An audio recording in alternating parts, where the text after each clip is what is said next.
रहमान साहब गलती हुए तो माजरत। अखियों खोल इंसान एक मिनट में, मथी मस्त मेहमान एक मिनट में। संजे जो सुता जे थदी हीरते, बदन गुल बने आबाद शबगीरते। संजे जो सुता जे थदी हीरते, बदन गुल बने आबाद शबगीरते। असर वक्त वरियो वगर वीरते, तबाही जो तूफान एक मिनट में। रात जो 3:15 वगे लोडो आयो, गफलत जी निंदर में नची नची सजी वीह जे अंदर नची नची रात जो सुता। 3:15 वगे अल्लाह रब जुमेरात जानी 27 सफ़र, जुमेरात जो ॾींहुं हो 27 सफ़र जी तारीख़ हुई ने 3:15 वगे लोडो आयो, जंहिंमें 80,000 इंसान हिन दुनिया में जानो वफ़ात करे विया।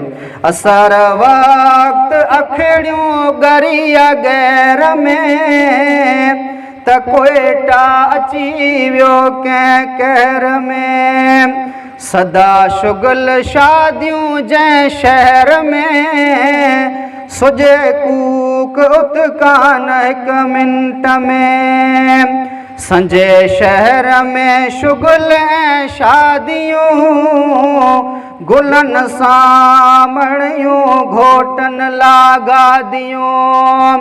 फजर वक्त फिरियादियूं, फजर वक्त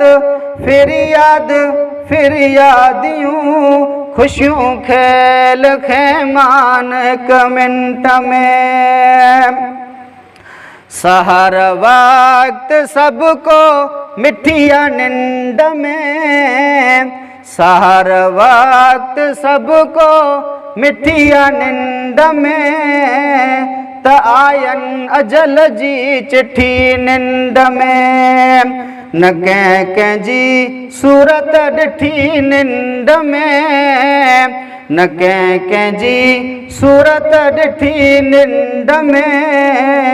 जुदा थिया जान जिगर एक मिनट में, जुदा थिया जिगर जान एक मिनट में।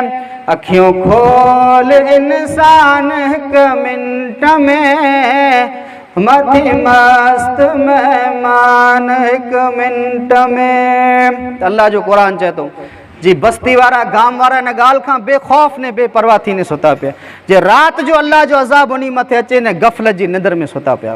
त मोहतरम हज़रात, पाण घुर्जे त दुनिया जे साथे साथे आख़िरत जी फ़िक्र कयो, दुनिया जी फ़िक्र कयो जेतिरी आंजी ज़रूरत है, इन प्रमाणे दुनिया जी फ़िक्र कयो। दुनिया कमायो, हलाल तरीक़े से कमायो, हराम तरीक़े से दुनिया न कमायो। हलाल ओछो हूंदो आहे ने हराम वधारे हूंदो आहे। हराम अची ईंदे ॾिसाबो, वेंदे नहीं ॾिसाजे। अॼु पंहिंजारियूं कई मुसलमान शराब जो धंधो, जुगार जो धंधो, व्याज जो धंधो।